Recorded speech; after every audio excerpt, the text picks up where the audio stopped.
Muy buenas a todos, los saluda Nati, sean muy bienvenidos a Estilo Manga. Si al escuchar a Harem Inverso lo primero que viene a tu mente son muchas historias cliché y montones de personajes masculinos enamorados de la misma protagonista, bueno, entonces déjame decirte que no estás equivocado, pero no podemos negar que justamente por eso es que son tan divertidas estas historias. Claramente puede que a no todos les guste, pero créanme que entre tantos caos románticos hay verdaderas joyitas que valen totalmente la pena de ver y otras que por supuesto te harán pensar, pero ¿qué estoy leyendo? En este top te voy a incluir ambos casos. 3 harem inversos, algunos demasiado hilarantes y raros, como otros tan ingeniosos que te van a sorprender y hasta atrapar por completo. Pero antes de empezar, déjame hacerte una brevísima introducción sobre qué es exactamente un harem inverso. La idea nace del manga japonés como la contraparte del típico harem, solo que al revés. Una protagonista rodeada de varios protagonistas masculinos que compiten por su amor. Y en los mangas, en la mayoría de los casos,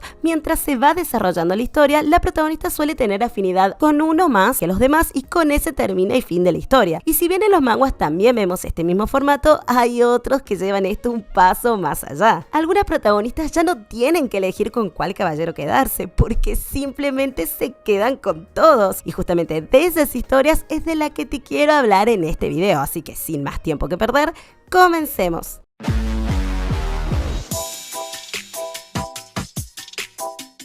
Primero empezaremos con este harem inverso titulado Un marido no es suficiente. La protagonista es una oficinista que decidió escapar de su monótona realidad jugando un videojuego de realidad virtual de citas, con la esperanza de distraerse de su amargada vida cotidiana. Al momento de elegir a la heroína que usaría, se decide por el personaje más difícil, ya que de una forma u otra se sintió identificada con ella, y así escoge a Crosetta, la hija ilegítima de un conde, una joven ante la que todos parecen ser bastante indiferentes.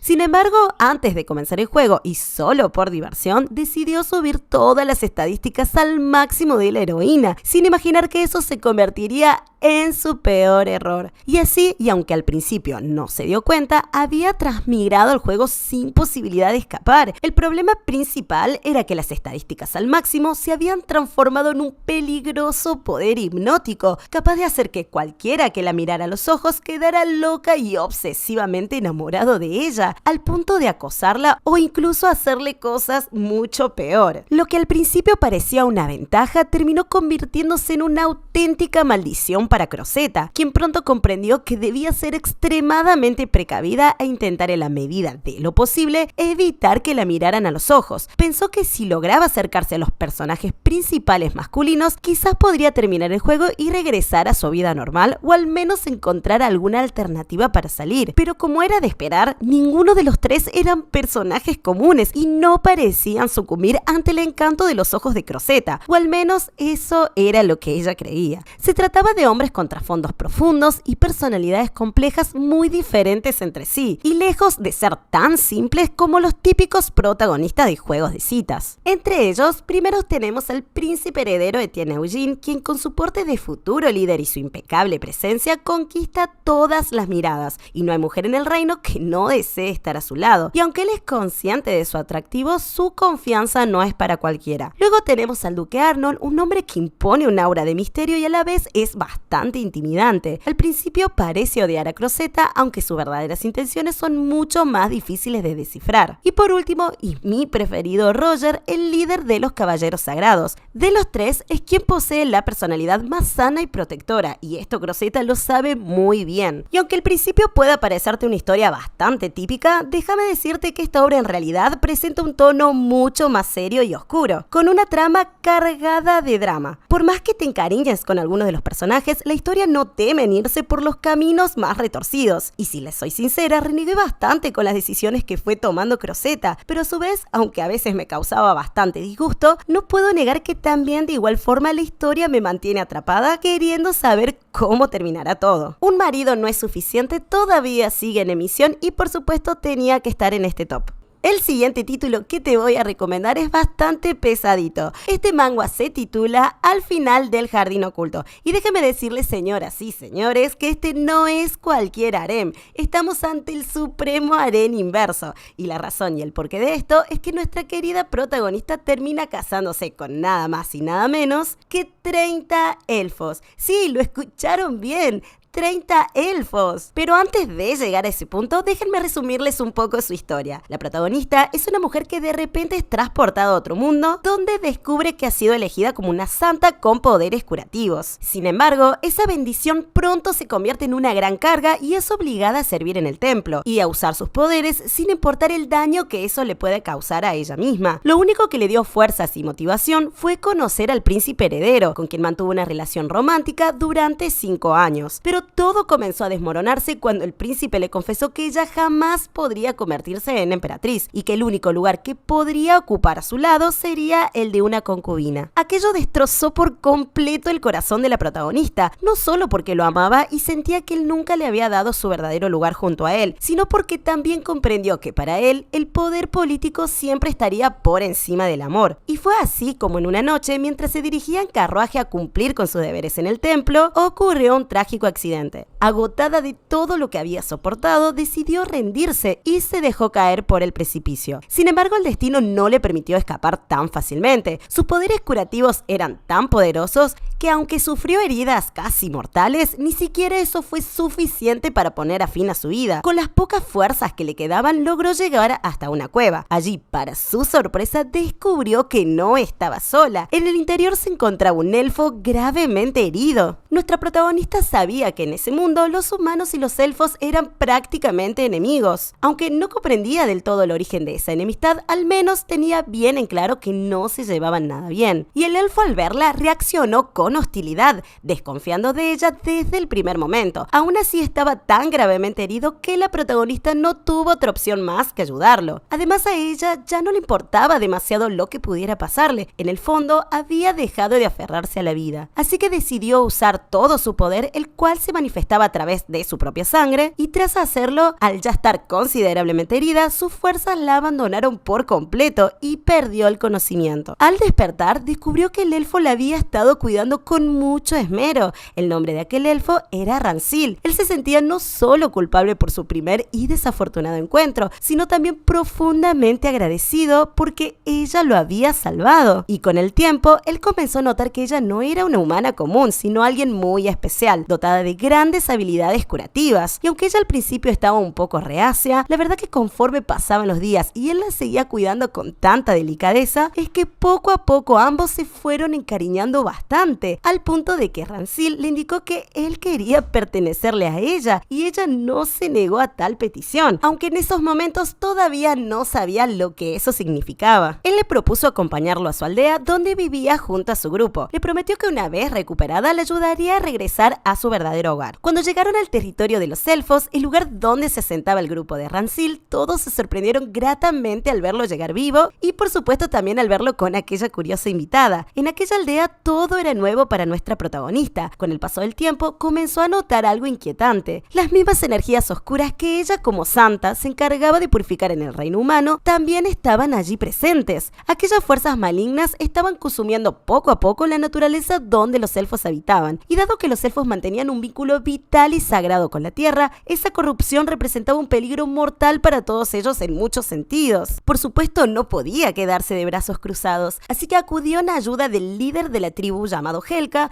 quien ya estaba casi completamente absorbido por aquella energía oscura. Y gracias a su gran poder curativo, no solo logró salvarlo, sino que también participó en la restauración del árbol sagrado del grupo. En ese momento quedó claro que su presencia era necesaria, ya que su poder podía sanar y restaurar. Sin embargo, la diferencia más importante era que nadie la obligaba a hacerlo. Todos la amaban y la valoraban no solo por sus habilidades, sino por su esencia y valor interno. Sintió que por primera vez en su vida la valoraban genuinamente. Así fue como la protagonista comenzó a vivir experiencias que jamás había imaginado. Entre los elfos descubrió un mundo completamente diferente al que conocía, un lugar donde la naturaleza y la vida fluían en perfecta armonía y en entera conexión. Y a estas alturas se estarán preguntando, sí, todo muy lindo, pero ¿cómo es que terminó casándose con 30 elfos? Bueno, para resumir rápidamente, los elfos se llaman entre ellos los hijos de Elandos o Elrandos, en honor a su árbol sagrado. Cada grupo nace de un Elandos y viven bajo su protección, que actúa como su guardián y los rodea con poder espiritual. Los elfos de un mismo grupo son literalmente una hermandad, juntos como una sola unidad por el amor y la devoción hacia su Elandos. Las mujeres elfas solo nacen una por Elandos, solo cuando este hombre ha alcanzado su madurez. Por eso todo el grupo ve a la mujer elegida como suya, como un vínculo sagrado y sumamente profundo. Nuestra protagonista, aunque no nació directamente de un Elandos, ni tampoco es elfa, es elegida como la esposa del grupo, ganándose así el amor y la devoción de todos sus integrantes. Por supuesto que al principio a la protagonista esto le resulta extremadamente raro, pero de a poco fue entendiendo la conexión y la dinámica de la armonía del grupo. Y obviamente no la vemos desde un inicio con los 30, sino que la vemos conociendo de a poco a uno de sus integrantes, siendo Rancil el primero que ella conoció y al que le entregó poco a poco su corazón. Luego conocemos a Helka como el mayor y más poderoso del grupo, el cual enseñó valiosas lecciones. También tenemos a Callan como un gran intelectual, quien cuida todo detalle alrededor de la protagonista. También tenemos a Ensi, el alquimista, que tiene un carácter bastante fuerte, pero siempre es muy atento. Y por último también tenemos a Tebon, el más joven del grupo. Sería como el más audaz, pero también el que más comprende las emociones de ella. Ellos serían los principales personajes masculinos del harén alrededor de la protagonista durante casi toda la historia. Al final del Jardín Oculto cuenta con una novela de aproximadamente un poco más de 150 capítulos. Y si no leíste ningún harén antes y querés iniciar por este, te advierto que tiene unas escenas bastante subidas de tono. De igual manera, pronto voy a traerles un resumen completo y más detallado con un análisis de esta historia. El siguiente que te voy a recomendar es sin lugar a dudas uno de mis favoritos. Por supuesto te estoy hablando de Los Hombres de mi Harén. Teniendo en cuenta que tiene una novela de 1000 capítulos aproximadamente y una posible adaptación a un live action, estamos obviamente ante una historia demasiado atrapante. La historia nos introduce en la vida de la princesa imperial llamada Latrasil Valentine Taryum, más conocida como Latil. Ella mantenía una relación romántica con Hyacinth, el príncipe heredero del imperio Kharizen. Ambos vivieron un romance propio de dos jóvenes enamorados, lleno de promesas de un futuro siempre juntos. Sin embargo, la tranquilidad se rompió cuando el medio hermano de Hyacinth provocó una rebelión en el reino de Kharizen, con el propósito de usurpar el poder. Ante tal conflicto, Hyacinth se vio obligado a abandonar Taryum, donde él estudiaba y fortalecía las relaciones diplomáticas para regresar a su país y sofocar aquella revuelta. La despedida fue difícil, pero ambos se prometieron que cuando todo se estabilizara, se casarían. Y así pasaron 2 largos años, durante los cuales Latil no dejó de rezar ni un solo día por el bienestar de Hyacinth, deseando que todo saliera bien. Y al parecer sus plegarias fueron escuchadas.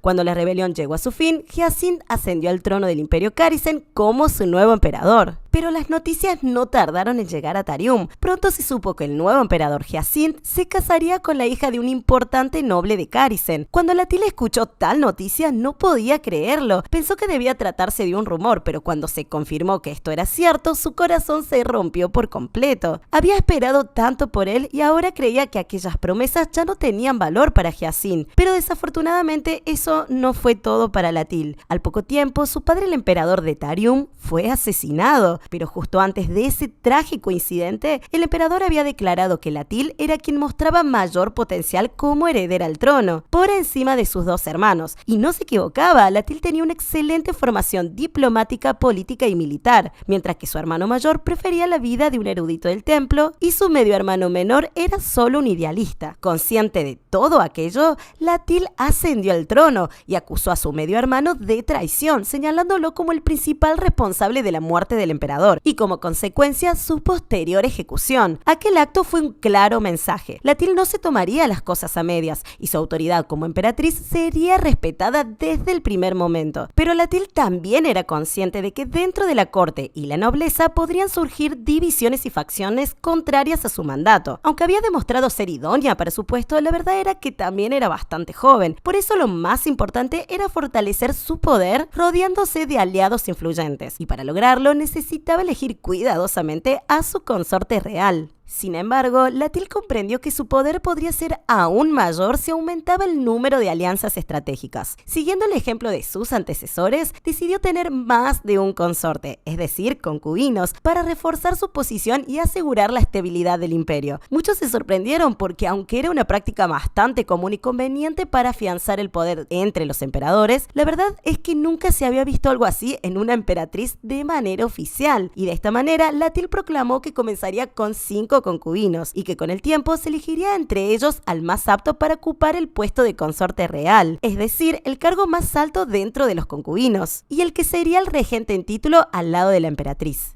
Los nobles no perdieron tiempo, ya que esta era una oportunidad política inmensa, y comenzaron a presentarles a sus hijos. De entre ellos, los elegidos por Latil fueron los siguientes. El primero fue Ranamun, hijo del duque Atraxil. Latil lo eligió principalmente por la lealtad del duque hacia la familia real, así también como por el gran poder que tenía la familia Atraxil dentro del imperio de Taurium. Ranamun se caracteriza por ser frío, reservado y serio, hasta el punto de mostrar cierta arrogancia. Sin embargo, a medida que la historia avanza, queda bastante claro que este es un personaje clave en los momentos más decisivos de la trama. Luego tenemos a Klein Karisen, medio hermano del emperador Hyacinth. Sí, como lo oyeron. Latil lo conoció cuando ella fue en representante de la delegación de Taurium a Karisen, y debido a un malentendido, Klein creyó que Latil estaba enamorado de él. Klein es bastante vanidoso, muy competitivo y de carácter dramático e irritable, pero aunque parece y es demasiado orgulloso, en realidad esconde un interior sumamente tierno. El siguiente en la lista es Gesta, el segundo hijo de un importante canciller de Taurium. La mejor manera de definirlo podría ser como un verdadero yandere. A primera vista se muestra tímido, dulce e incluso frágil, pero bajo toda esa fachada, su personalidad oculta revela a alguien increíblemente astuto y manipulador. Seguimos con Tazir, heredero de una importante compañía mercante. Latil lo eligió porque sabía que poseía un intelecto y una percepción excepcionales. Es inteligente y completamente calculador, capaz de leer las intenciones de los demás, y es un excelente estratega. Y aunque en muchas ocasiones parece fingir su personalidad dulce y encantadora, gran parte de su verdadera esencia es de hecho así. Por eso Tazir suele ser uno de los preferidos del fandom. Y también tenemos a Karlain, quien fue elegido mediante convocatoria a diferencia de los demás. Es el líder de un grupo de mercenarios, es fuerte e intrigante y siempre está rodeado de un aura de misterio. Aunque Latil lo eligió principalmente por su apariencia, existe entre ellos una conexión innegable, algo que va más allá de lo superficial y que se percibe desde el primer encuentro. Y así Latil comienza a rodearse de sus consortes. Cada uno es único y particular a su manera. Todos poseen un trasfondo propio y una personalidad bien definida, lo que los hace inconfundibles entre sí. Es muy entretenido de ver cómo cada uno intenta sobresalir y competir por la atención de Latil, y como al mismo tiempo todos desempeñan un papel clave en el desarrollo de la historia. Y si creías que Los Hombres de Mearen ya era bastante entretenida solo por esta premisa, te cuento que aún hay más, mucho más. La historia no solo aborda temas políticos y militares de manera inteligente y amena, sino que la historia, a diferencia de otras, sabe cómo tocar justamente estos temas de manera para nada aburridos ni rebuscados. Y eso no es todo, ya que también nos presenta una subtrama que a medida que avanzan los capítulos va ganando más fuerza hasta volver la lectura casi adictiva. Y desde aquí contaré unos cuantos pequeños spoilers, pero no se preocupen, ninguno es muy significativo. Y es que la historia de a poco nos va introduciendo de manera muy sutil a un ámbito más sobrenatural. Desde los inicios se nos presenta casi de forma camuflada el concepto de una profecía. Aunque al principio pueda parecer un tema irrelevante, en realidad se convierte en el motor principal de toda la historia. Y es así como descubrimos la existencia de una poderosa figura de fuerzas sobrenaturales y oscuras conocidas como el Lord, que reencarna cada cierto tiempo, y sus poderes y objetivos están estrechamente ligados al destino del imperio. Y como si se tratara de una fuerza de equilibrio natural, con la llegada del Lord también aparece el adversario, quien sería su enemigo y contrincante natural, destinado a desafiarlo y a equilibrar su influencia. Nuestra querida Latil muestra claros indicios del despertar de un poder desconocido, y es así como comienza en secreto la búsqueda de la verdad, descubrir si ella podría ser el Lord o por el contrario el adversario, mientras mantiene su poder y autoridad como emperatriz. En este contexto, cada consorte desempeña un papel fundamental en el desarrollo de la historia, además de, por supuesto, introducir a nuevos personajes. Como es el caso de Saicin, un monje sacerdote y gran sabio en representación del templo, quien también se uniría posteriormente al harén de Latil de manera oficial. También aparecen personajes cruciales desde el inicio, como es el caso de Sir Sonaut, caballero y capitán de la Guardia Imperial de Taurium, quien conoce a Latil mejor que casi cualquier otro hombre a su alrededor. Y más adelante también conocemos a Girgol, maestro del gran adversario, y se profundiza también en la historia de Aini, la emperatriz de Karisen y actual esposa de Hyacinth. Ambos también son personajes sumamente importantes en el contexto de la trama. Como pueden ver, la historia nos presenta muchos personajes bien construidos y que enriquecen constantemente la trama, así como también los misterios y revelaciones graduales de los eventos que mantienen al lector siempre interesado. Y nuestra protagonista Latil, lejos de ser un personaje vacío, es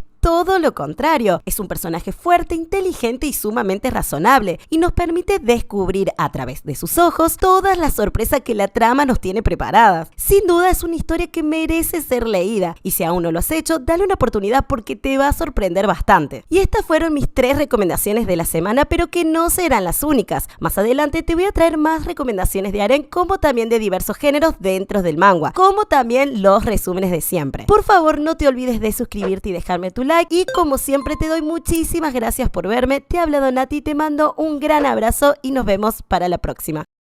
Bye.